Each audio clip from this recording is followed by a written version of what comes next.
Boa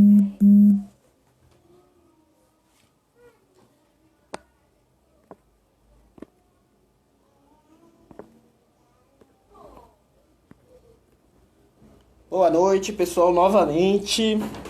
Sejam todos bem-vindos e bem-vindas. Vamos esperar o pessoal ir entrando aí para a gente dar continuidade aqui na nossa live.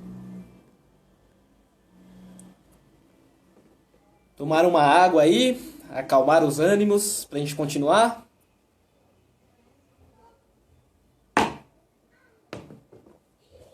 Esperar o professor Davidson entrar de volta. Só refrescando aqui as memórias, finalizamos aqui a parte 1 com a seguinte pergunta. Paciente politraumatizado. Na prancha, a gente faz o raio-x de tórax em PA, que nem está nessa imagem aqui, ou em AP. Vamos chamar aqui o professor Davidson.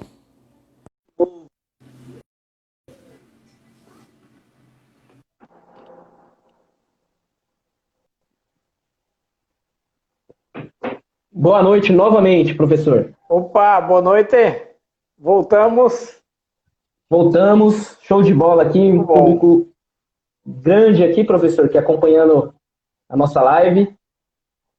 E antes de começar aqui, vamos avisar aqui o pessoal de novo. Inclusive você, professor Davidson, dê 2 minutinhos aí, aperte no aviãozinho aí e mande para os seus amigos aí a live. Vamos sim, vamos sim. Todos aí, aproveitem esse momento para fazer a mesma coisa que a gente. E lembrando que, como eu prometi aqui no finalzinho aqui da nossa live, todo esse material aqui que eu fiz juntamente com o professor Davidson, vamos disponibilizar na forma de e-book para vocês. Já está pronto. Assim que acabar essa live, vocês entrem em contato conosco. E compartilhem aí também, né, pessoal, para ajudar, né? Uma mão lava a outra, né? Não adianta só a gente ajudar vocês e você não perder 2 minutinhos aí indicando a live para os amigos, né?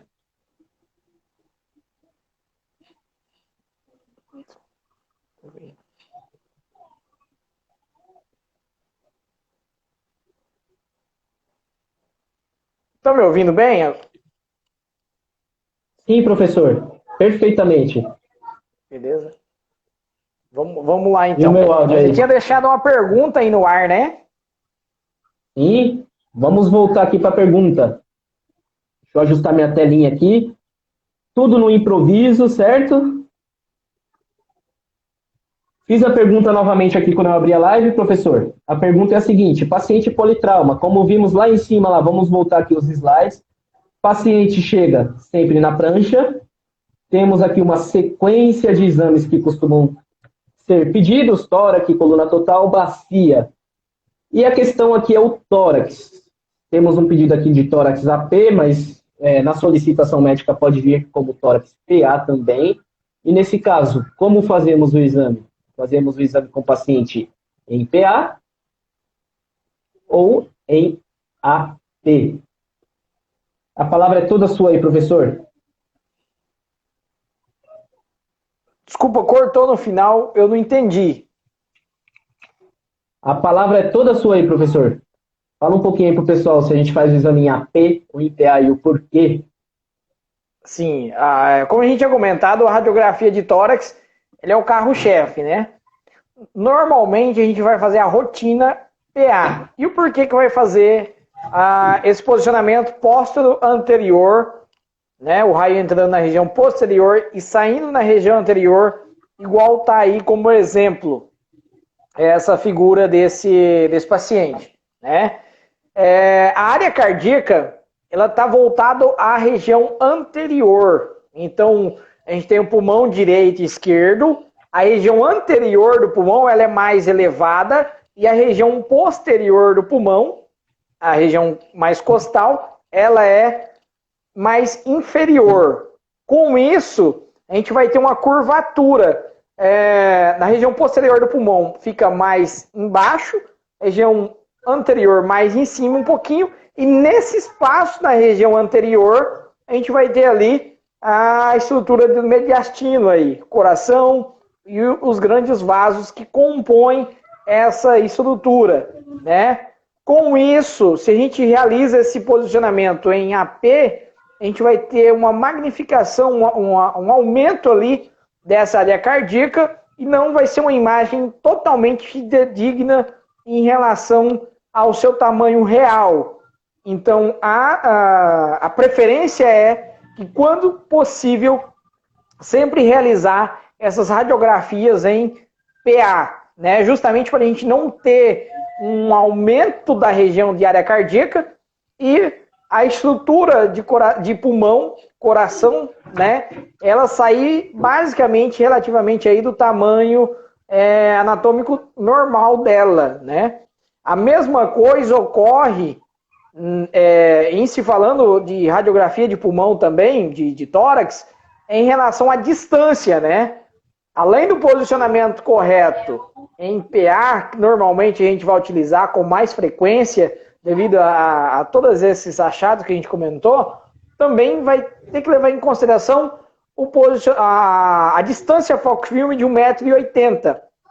Essa distância foco-filme, deixa eu só ver essa última pergunta, se é realmente o que a gente já ia comentar. Politraumatizado na prancha não tem como realizar o PA. Verdade. Realmente, na prancha a gente vai fazer aí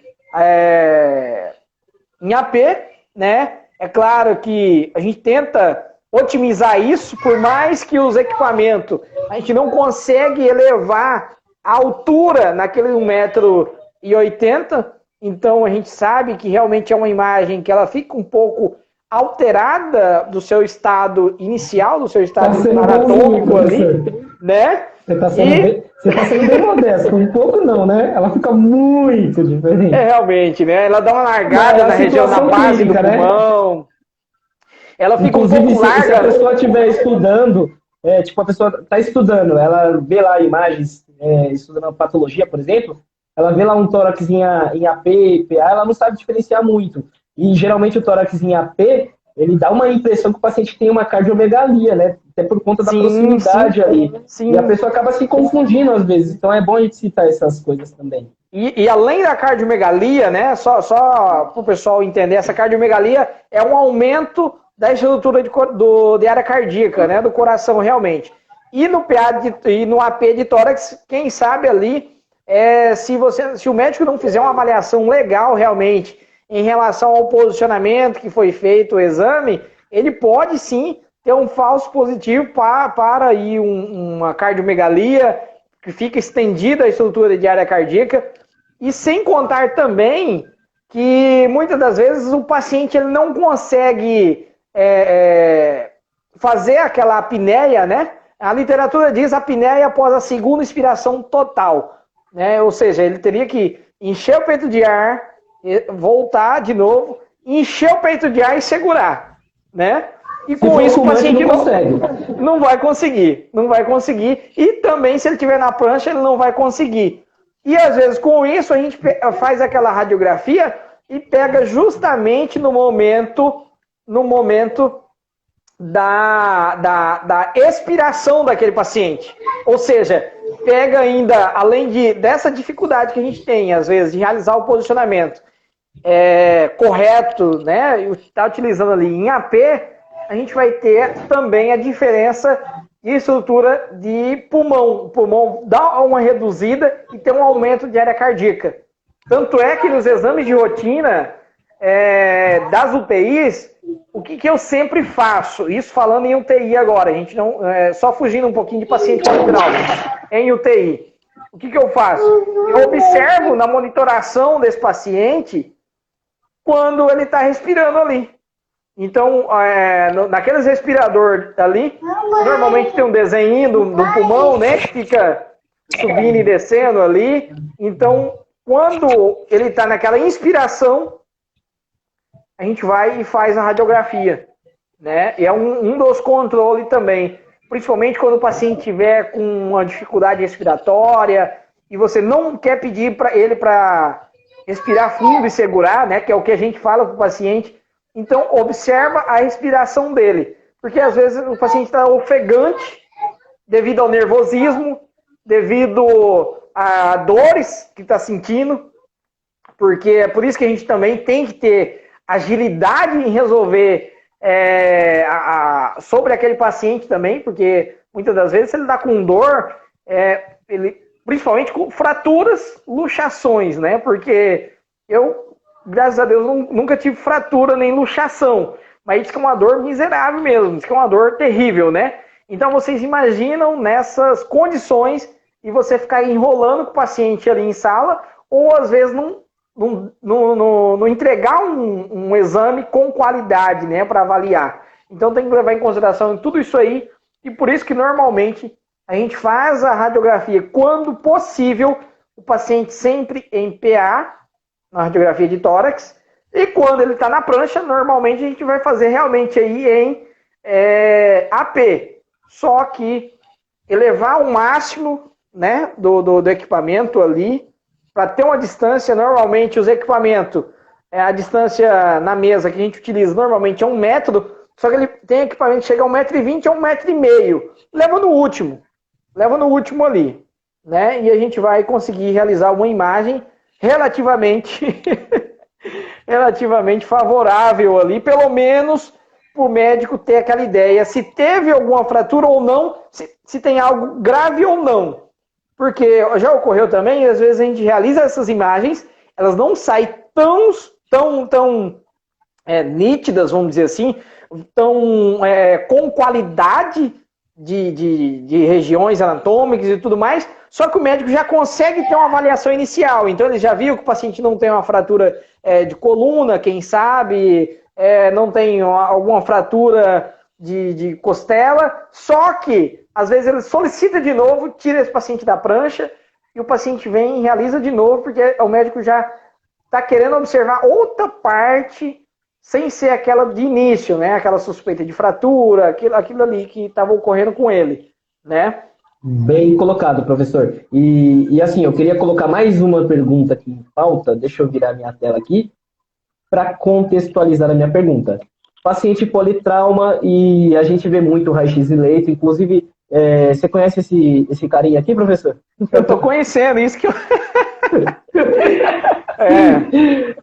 E a gente vê muito raio-x de tórax AP no leito também. Paciente com a prancha, é indicado fazer o exame colocando a placa embaixo do paciente? Ô, Tafarel, vai depender muito das condições do paciente, né? Eu já fiz nas duas situações. Use esse caso aqui como exemplo, professor. Use esse caso mesmo. Sim, esse caso vamos dizer que o paciente não é politrauma, certo? O paciente não é politrauma. Está sem a prancha. Pode até ser um trauma, mas está sem a prancha. Nesse caso, mesmo assim, eu vou contextualizar melhor aqui. Deixa eu refazer minha pergunta. Sim. O paciente foi no raio-x, fez a quantidade lá de exame que a gente viu lá que os médicos pedem, que é... Cadê meus pedidos aqui? Está para cima. Isso, que é esse monte de exame aqui. O médico viu que não tem fraturas ali, primeiramente, e manda, vamos supor que não tinha esse pedido aqui de tórax, tinha só de coluna, perna, joelho, braço, aquele kit que a gente encontra também. E o médico tira a prancha do paciente, tira o colar, manda o paciente voltar até a sala de radiologia, até a sala de raio-x. É indicado que a gente faça esse exame no leito com o paciente dentro da sala de raio-x?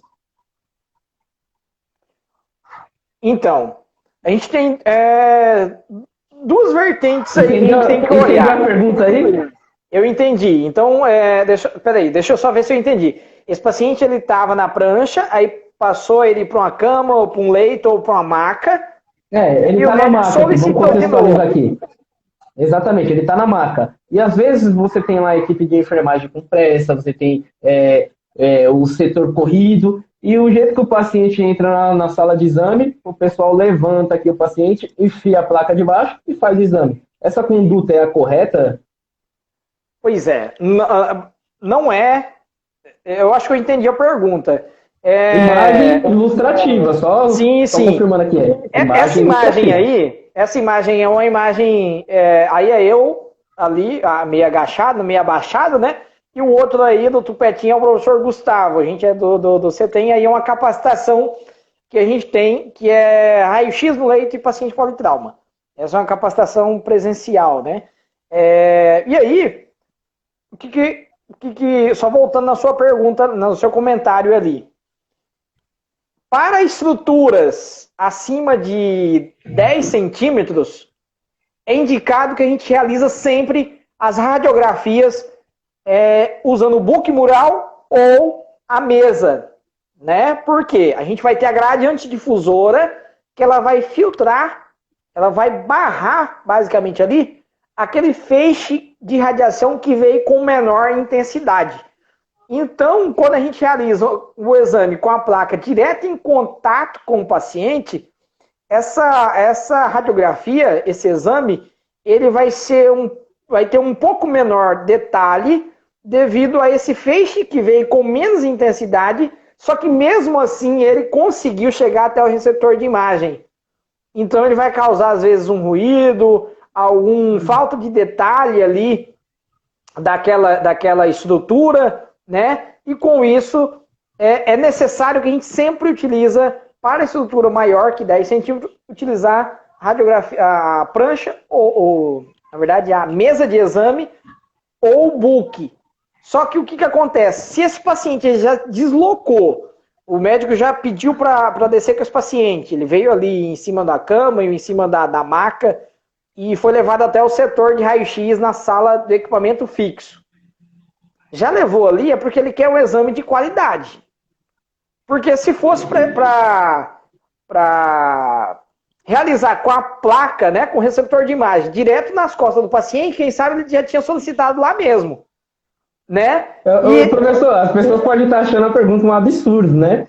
Mas é bem comum acontecer. É bem comum. É bem comum. Muito. Porque às vezes você tem um aparelho nem um aparelho de leito, você tem o próprio tubo lá de raio-x, onde você pega, ele está apontado lá para a estativa, você vira ele, põe uma marca de baixo e faz o exame. Então isso é complicado, porque o paciente já tem todo o trabalho de ser deslocado lá para a sala de raio-x, para você fazer um exame com qualidade.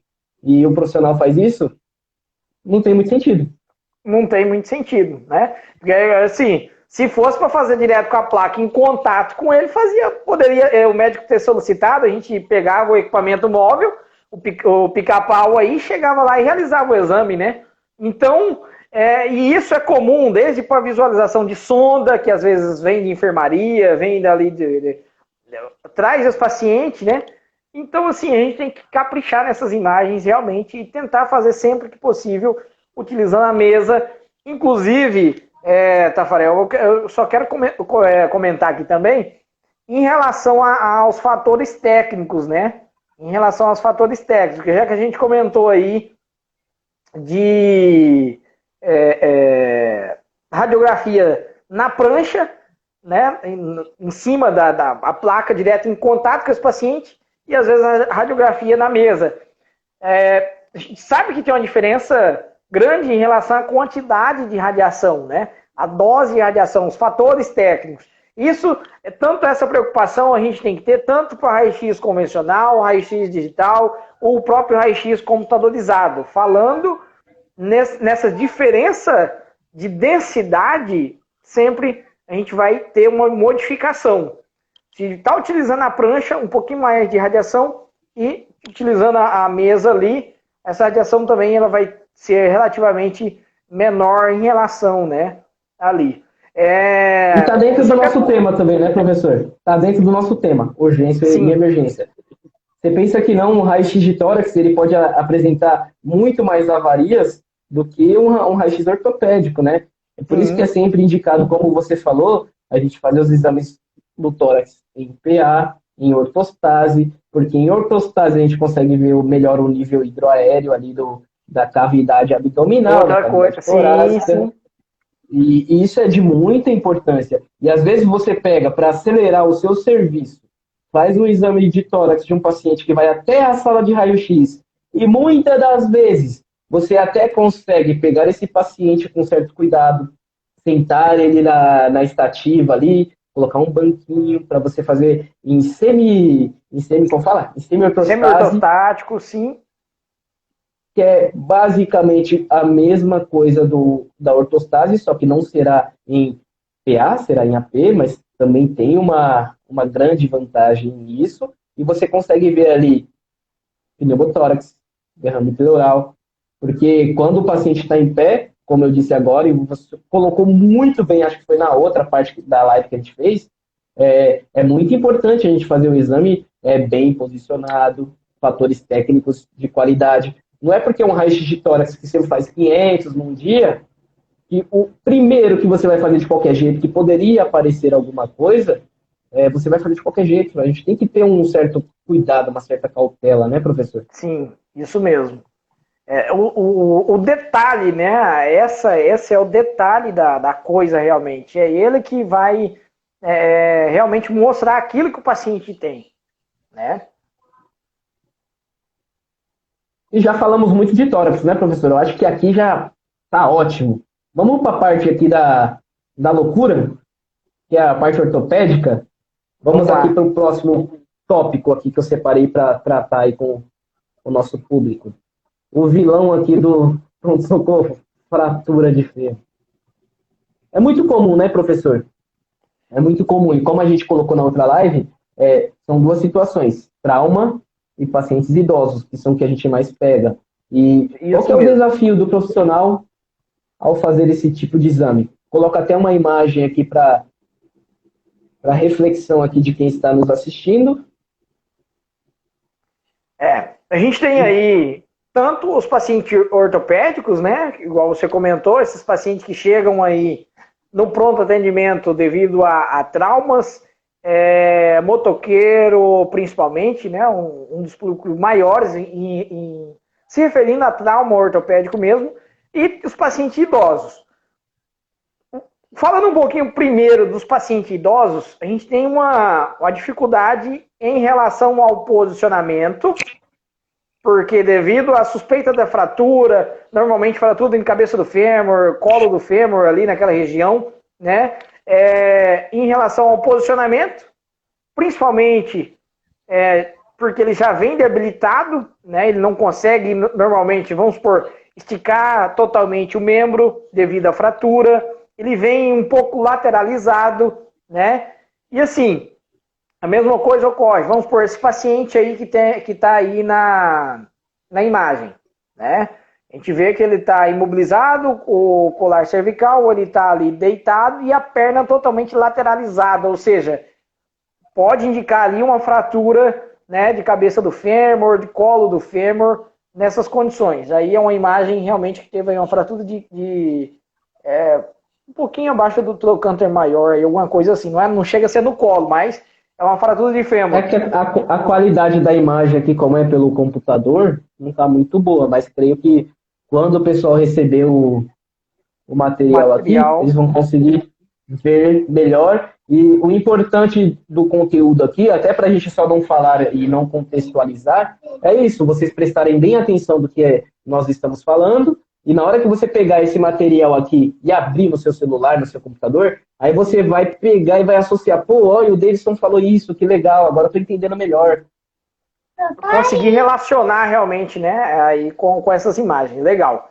Então, basicamente, o paciente não vem alinhado, né, alinhado que eu falo é o membro anatomicamente certinho, então ele vai vir um pouco lateralizado, e aí é a hora que você vai fazer as manobras, né? É claro que essas manobras, elas variam de paciente para paciente, de condição para condição, mas a gente tem alguns fundamentos. Um dos fundamentos seria utilizar, quem sabe, uma angulação lateralizada, né? Também para fazer uma exposição diferente, porque uma coisa que é importante a gente frisar, Tafarel, é que sempre em urgência e emergência, paciente politrauma, é necessário pelo menos 2 vistas daquela mesma estrutura. Não só um posicionamento em PA, não só um posicionamento em oblíqua, que às vezes a gente realiza. Não, tem que ter pelo menos 2 ângulos diferentes. Essa é uma tangentes, né, professor? Eu gosto bastante de uma imagem que trata disso, que eu acho que a maioria aqui que está aqui na página aqui, tanto na minha quanto na sua, que segue o Instagram já deve ter visto, que é do leãozinho que está com outro leão na boca. Verdade. Aí mostra ele em AP e em perfil, e traduz bem a realidade do que é as imagens, né? Às vezes você vem aqui, olha essa fratura aqui em perfil, só que no AP ela não aparece direito, porque você, lembrando, é muito importante a gente frisar também, né, professor? Raio-X temos uma imagem bidimensional, é estrutura Sim. sobreposta em cima de estrutura. Então a gente não consegue ver se a fratura está anterior, posterior, medial, lateral. É bem complexo isso aí. Por isso que muitas vezes o paciente vai para o raio-x, faz a sequência de exame lá que a gente citou, e depois vai para a tomografia fazer a mesma sequência de exame. A tomografia já dá um panorama diferente, você tem a reconstrução 3D, que eu não vou dar muito spoiler, mais para baixo aqui tem material para a gente falar. Continua aí, professor. Tem bastante coisa aí, hein? E você falando aí a gente puxando tudo isso aí, eu lembrei agora, vou voltar um pouquinho na parte do tórax aí, porque o tema da live, afinal, é urgência e emergência, então é bem abrangente, né? E temos aí perfurações também, né? De arma de fogo, né? Às vezes de arma branca. E falando nessas duas imagens, né? Que a gente tem aí um formato bidimensional do raio-x, então, às vezes, vamos supor um exemplo, um paciente tomou um tiro aí, né? E a bala ficou alojada ali, de certa forma, no corpo. Então, ele fez uma radiografia, um exemplo, de tórax. Você viu que ela está na parte aqui, vamos supor, do lado direito. Ok. E aí, mas ela está mais para a região anterior, ela está no meio ou está lá para a região posterior? Aí vem a importância do perfil, né? Porque daí quando você faz o perfil, você tem a noção da profundidade daquele projétil ali. Então, é sempre necessário duas imagens, realmente. Exatamente. E é bom até falar, porque, exemplo, você citou aí do exemplo da perfuração por FAF aí no raio-x de tórax. Às vezes no AP você olha ali a sombra cardíaca, aí tá lá os fragmentos da bala, bem ali na circunferência do coração. Aí você já pensa, pronto, o paciente tá frito, né? Aí você vê no perfil, você tem ali a mesma sombra do coração, só que em perfil, né? Só que tá no pulmão. E, tipo, isso já previne muitas coisas. Temos outro exemplo bom de citar também, que a gente pega muito em pronto-socorro ortopédico, que é quando tem essas crianças danadas, que nem eu, né? Que cresce no meio do barro, pulando, escorregando, pisa naquelas carpa velha de madeira com prego, arrebenta o pé no prego. Aí você tem as posições clássicas, que é a rotina, né, de um pé, frente e oblíqua. Nesse caso, temos que fazer um perfil para ver como que esse prego vai estar, né, anterior, posterior. A profundidade. Você pega bastante caso aí, professor? Sim. Crianças, né, principalmente, que ocorre muito. Citar um exemplo que ocorreu esses tempos atrás, foi um paciente que estava brincando num parquinho de escola, antes da pandemia, é claro, e acabou perdendo o dedo indicador. Teve um paciente que acabou perdendo o dedo indicador e teve lesões na região aqui dos carpos, né?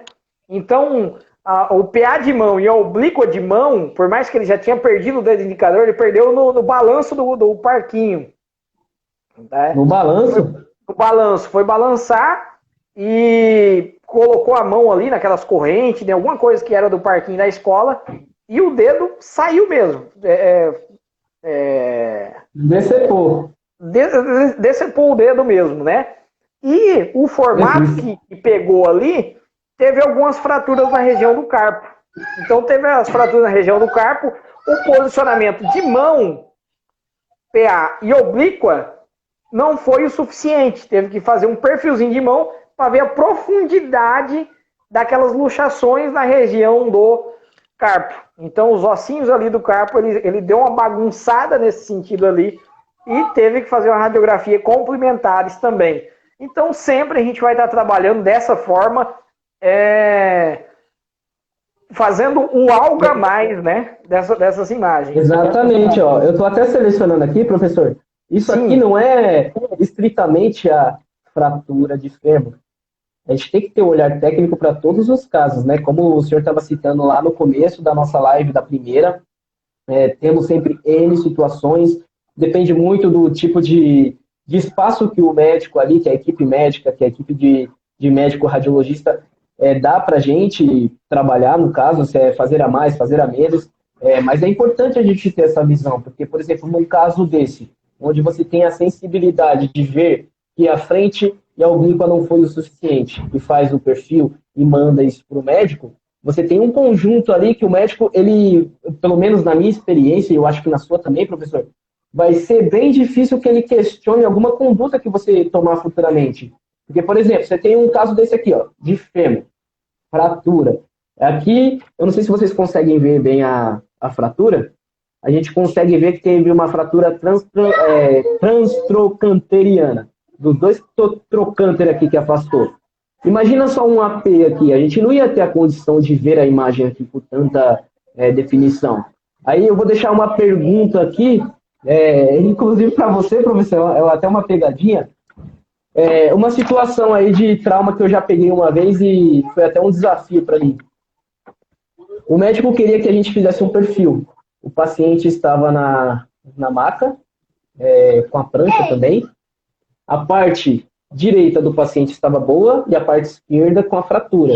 Conseguimos fazer a frente e o médico falou: te vira, faz o perfil. Não precisa ensinar mais nada. Faz o perfil. Quero o perfil. O que você faria nesse caso aí, professor? Entendeu a pergunta?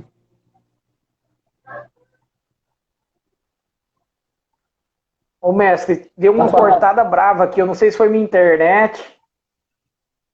Eu acho que foi a minha. Eu vou repetir aqui a pergunta, professor. Eu tive um caso, não foi recente, tem um ano mais ou menos, que o paciente estava nessa mesma condição aqui. Teve uma fratura de fêmur, aqui ao lado esquerdo, certo? E fizemos a frente, deu para ver que tinha uma fratura. E o ortopedista chegou lá na sala de exames e falou assim, ó, eu quero um perfil, se vira. Dá seus pulos aí, eu só quero o perfil. E eu e os colegas que estavam de plantão ficamos batendo na cabeça, falando, meu, e aí, o que nós faz agora? É onde tem a importância também de você ter uma equipe da hora fechada ali, que corre junto, e fomos lá, pesquisamos bastante e chegamos no exame. Antes de eu falar o exame, eu queria saber a respeito de você, professor, o que você faria nesse caso? Não tem nada combinado aqui, hein? As perguntas são aleatórias mesmo. Entendeu, professor? Eu não sei se é minha internet ou se o pessoal está entendendo. Ô, Dan. Vocês estão conseguindo me ouvir aí, o pessoal no chat aí? Eu estou de olho aqui no chat. Eu acho que o Flávio entendeu. Eu acho que é sua internet aí, o professor Davis. Ô, Dani.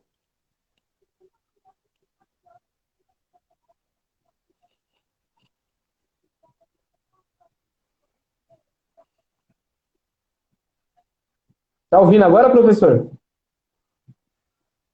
Tô ouvindo. Deu uma caída. Peraí, só um pouco. Tá caindo a internet? De boa, filho. Fica tranquilo aí. Tá ouvindo? Tá me ouvindo bem? Acho que deu uma caída braba aqui, hein? Tô ouvindo perfeito, tá perfeito o seu áudio. Eu não entendi o que você tava falando. Agora eu tô ouvindo claro aqui, certinho. Vou perguntar de novo, vou virar a imagem aqui, ó. Sim. Desconsidera esse perfil aqui, ó. Pensa só no paciente. Eu peguei um caso há um ano atrás que foi o seguinte. O paciente veio com uma fratura de fêmur, fizemos o AP, e o médico falou pra gente assim, ó, o paciente estava na prancha, estava bem grave, estava todo, como fala?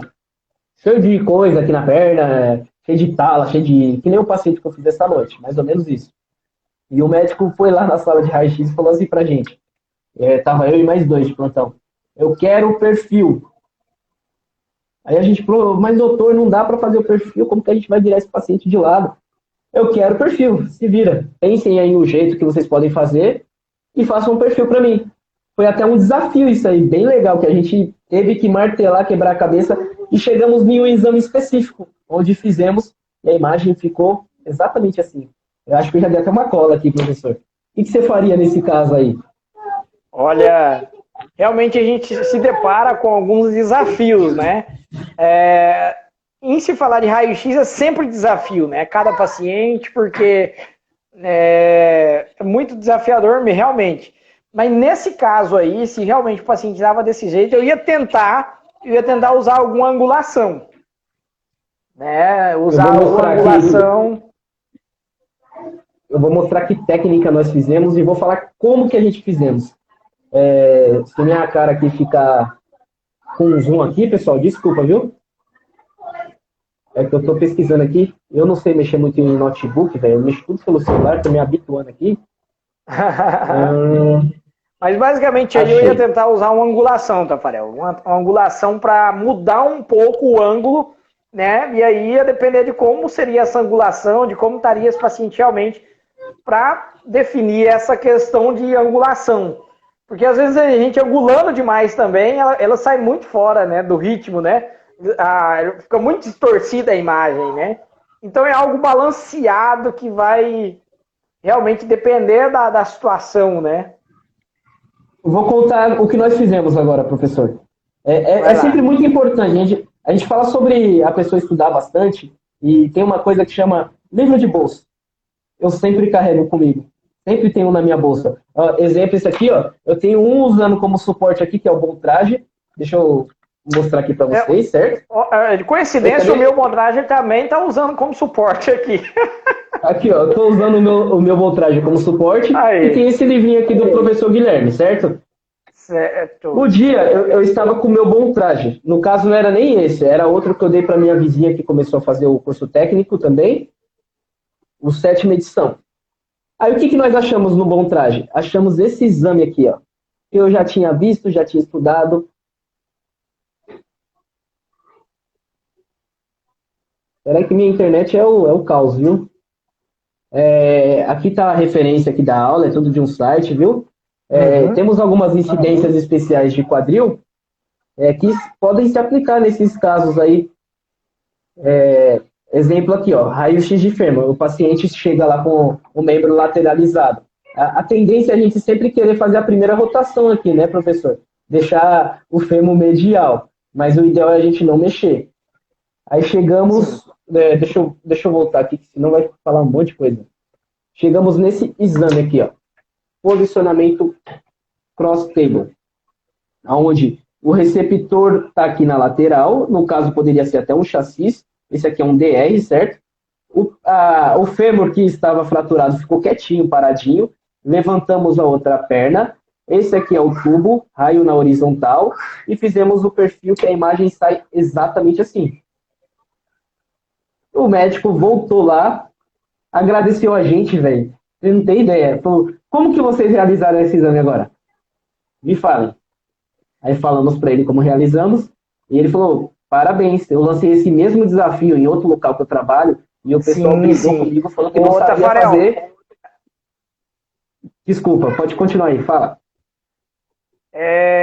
Aqui a gente tem um equipamento VMI, e ele não faz aí algumas angulações lateral na mesa, né? Porque tem alguns equipamentos que esse aí mesmo ele está...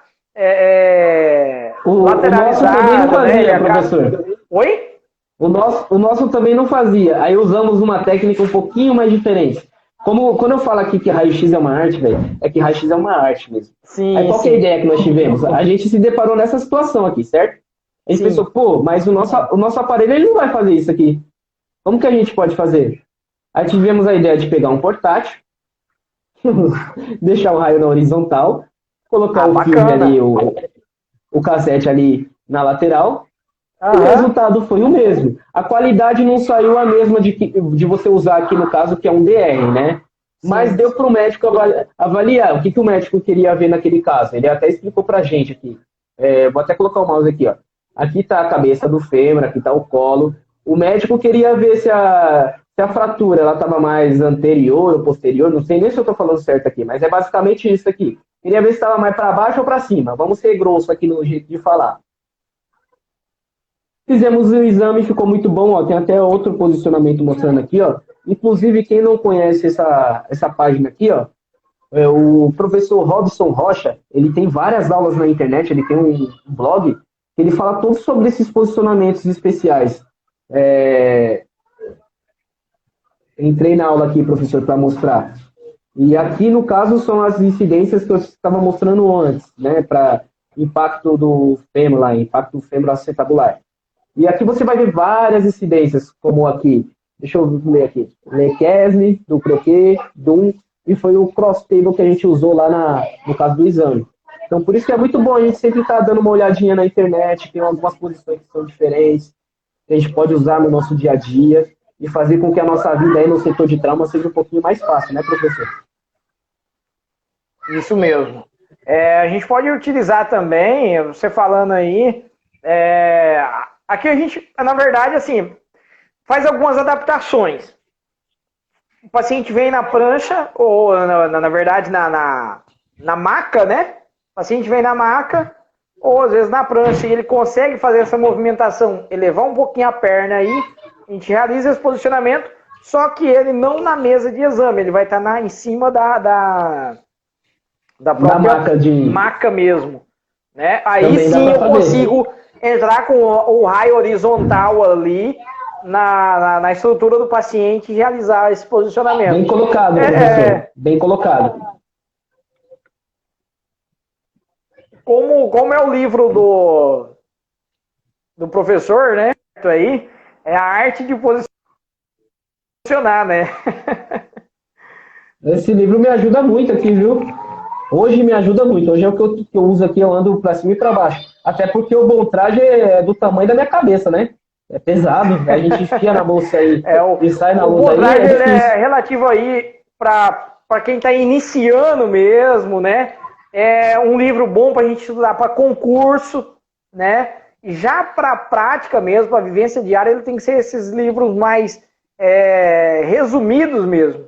É onde você já tem a ideia inicial de tudo, né? Aquela ideia inicial de tudo, e aí só utiliza ele para tirar dúvida realmente. Né? Para tirar dúvida. Vamos prosseguir aqui, porque, professor, a gente fala muito. Já passou 45 minutos aqui que eu nem vim de novo, rapaz. Rapaz do céu. Ó, vamos continuar aqui. Deixei mais algumas orientações aqui.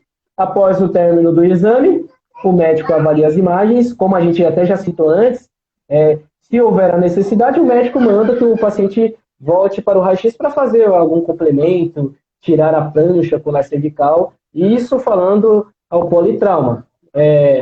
Eu coloquei também aqui alguns outros casos que pegamos constantemente no pronto-socorro de fraturas. Fratura de tíbia e fíbula, bem comum, né, professor? Bem comum. Fratura de úmero, e aqui está a importância das duas incidências, né? Frente, perfil. Temos aqui mais uma fraturinha aqui de tornozelo, onde fraturou aqui a fíbula.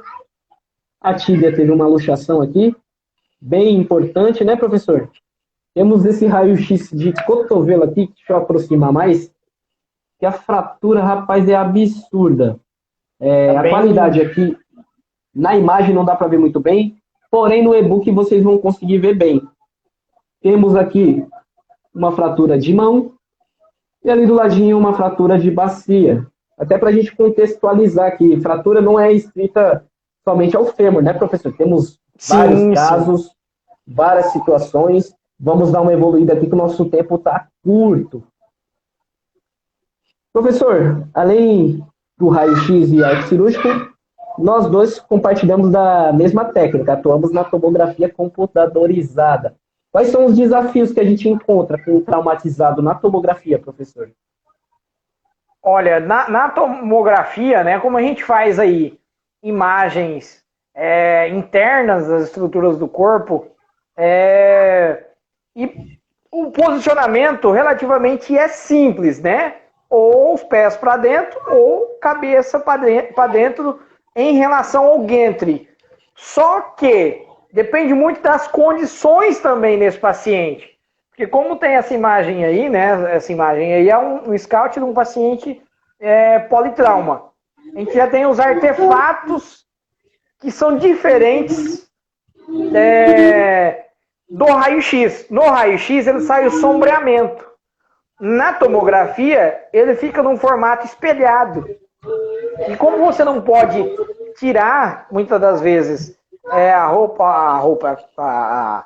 partes do paciente, né? Então vamos por a camisa de botão, alguma coisa ali, quem sabe não é de fácil acesso. A gente não consegue tirar isso, ele dá vários artefatos. né? A gente tem o artefato da prancha, então é uma das condições.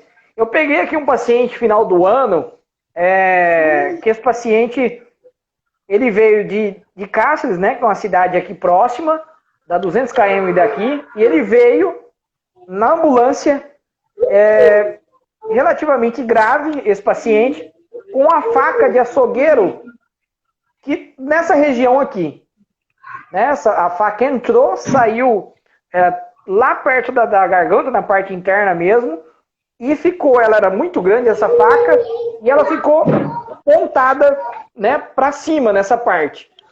A gente sabe que os alinhamentos do laser ali, coronal, sagital e o mediano na tomografia, ele precisa estar correto, paralelo, porque a gente tem um ângulo do Gantry.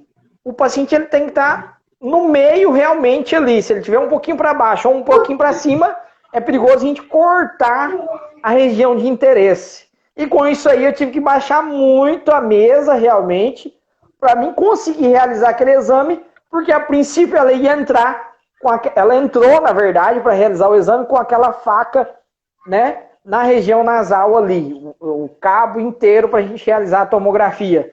Então foi uma adaptação que a gente tem que fazer, e aí tentar ter o máximo de qualidade possível com essas imagens. A gente sabe que no exemplo desse que eu citei, em relação à faca, a gente tem aí o artefato muito grande na região, mas a dificuldade maior em relação ao posicionamento, quando ele vem com um exemplo aí também, os imobilizadores, né? Ou um corpo estranho, fica um pouco mais de dificuldade. Essa imagem aí, a gente tem aí um exemplo de imobilizador para a região de pelve, né? Desculpa. Isso. Esse paciente, ele foi um paciente que a gente tinha atendido ele foi atravessar numa faixa de pedestre e o carro não parou, né? E ele entrou para atravessar e o carro atropelou ele. Então, isso aí foi uma cirurgia que fizeram com ele, colocaram imobilizador, fixador externo, né? Na região aí da bacia, né? Desde a região do isquio, fazendo uma amarração total com esse paciente, e ele fica um pouco lateralizado, né? Se vocês verem aí, ele fica um pouquinho lateralizado. Dependendo do equipamento, né? Ele fica bem limitado essa região para a gente realizar o exame. Principalmente quando a gente pega um paciente um pouquinho mais cheinho, né? Um quadril um pouquinho mais avantajado ali. E aí a gente já tem algumas dificuldades, né? Essas dificuldades. Mas na maioria das vezes, para a gente falar de uma forma bem aberta mesmo, é mais artefatos que vai dificultar a realização dos exames. É mais os artefatos, porque às vezes você não pode... Um assunto aqui eu não quis colocar muito, né, professor. Eu não quis colocar muito mais imagens. O senhor mandou uma quantidade enorme de conteúdo. Eu não quis colocar mais imagens aqui relacionadas à tomografia. Vou explicar o porquê. Porque a gente tem que deixar por uma próxima, né? Tem que ter uma próxima. E na próxima a gente enfatiza somente tomografia. Falamos bastante hoje de raio-x. Exatamente. Já deixo aqui o convite aberto antes do término aqui. Então na próxima a gente vai focar bastante em tomografia. Pode ser? Na tomografia, né? Porque assim, realmente a tomografia de urgência e emergência, ela é bem importante. E realmente, às vezes, a gente não encontra nem muitos materiais que falam sobre isso, né? E é um mundo, né? Assim como a gente comentar bastante realmente aí. A gente tem TEP, a gente tem aneurisma, a gente tem um monte de coisa. Tomografia é muita coisa que a gente tem para discutir. Coisa. E o legal que, tipo, o diferencial é sempre a gente citar, que nem a gente está conversando aqui. Falar sobre a nossa parte técnica, mas a gente tem que ir um pouquinho além também, né? Falar sobre a parte anatômica, a parte da fratura, a parte do exame em si, dos achados. Tem muita coisa para a gente falar, professor. E só respondendo aqui o Ratolino, amanhã a gente não fará essa live, porque amanhã já tem outro tema aqui. Amanhã eu vou fazer uma com o Carlos Júnior, que é sobre radiologia pediátrica. Quem puder acompanhar aqui vai ser na mesma pegada. Vou tentar montar um um conteúdo aqui diferente. Se vocês gostaram desse jeito aqui interativo de fazer a live mostrando umas imagens, vocês avisem aí a gente também, pessoal, que o intuito aqui é a gente produzir um conteúdo diferenciado para vocês. Beleza? Vamos dar procedimento aí, ô professor? Desculpa te interromper, eu falo muito, viu? Desculpa. A gente tem mais 10 minutinhos aí. Eu acho que dá tempo da gente dar uma evoluída aqui, professor. Podemos prosseguir? Olha, tá caindo um pouco aqui para mim de novo. Vou repetir aqui, professor. Consegue me ouvir agora? Agora sim, aham. Eu vou dar um prosseguimento aqui, até porque estamos na imagem 17 de 25, só para dar tempo da gente encerrar o assunto aqui e não ficar mais uma hora preso em 7 imagens. Eu acho que já foi bem produtiva, professor. Já foi bem produtiva. Sim, foi bem produtivo. Vou dar o andamento aqui sobre a questão de urgência e emergência na radiologia. No caso que a gente quis enfatizar mais aqui foi na parte de raio-x mesmo. Além dos pacientes politrauma, a gente tem outras situações que a gente vai encontrar no decorrer dos plantões. Eu trouxe alguns casos aqui para vocês. Professor, para ficar mais dinâmico aqui, ó, eu vou mostrando a imagem, o senhor vai comentando sobre o assunto aqui. E eu fico de zóio aqui no nosso chatzinho, beleza? Fique à vontade aí, a palavra é toda sua.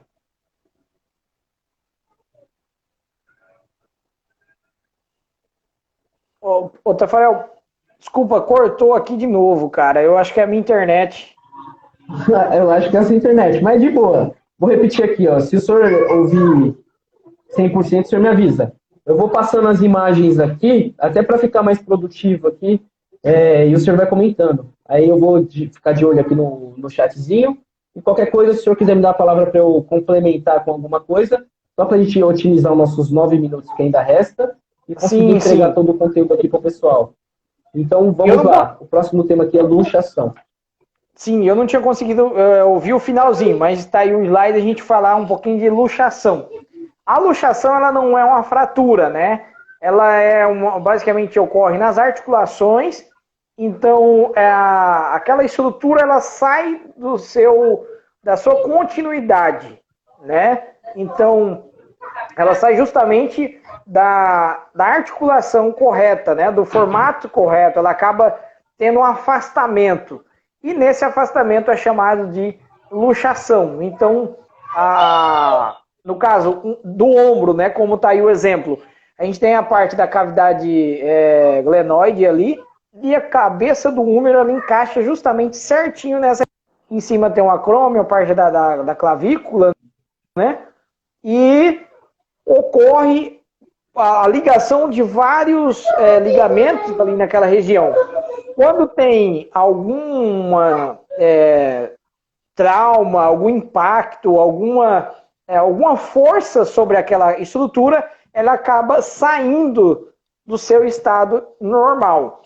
Uma vez aconteceu, vou contar uma coisa que aconteceu num pronto atendimento, que ficou bem marcado. Chegou um paciente com os 2 braços elevados, os 2 braços para cima mesmo, e não abaixava o braço. E tinha uma pessoa acompanhando, segurando de um lado e segurando do outro.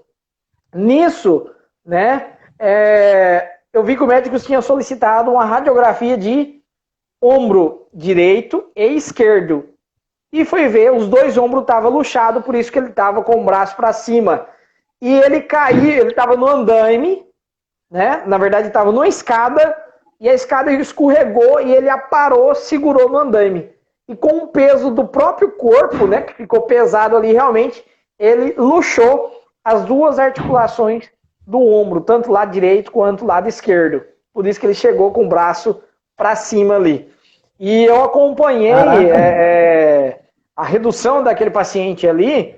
Esse paciente, ele, além de urinar, ele fez o número 2 também na hora de colocar no lugar. Porque assim, ele não tinha tido fratura, mas a luxação era grande. E para o médico fazer a redução, voltar no lugar certinho ali, ele sentiu tanta dor que acabou ali fazendo a necessidade na roupa mesmo, devido à dor que ele sentiu.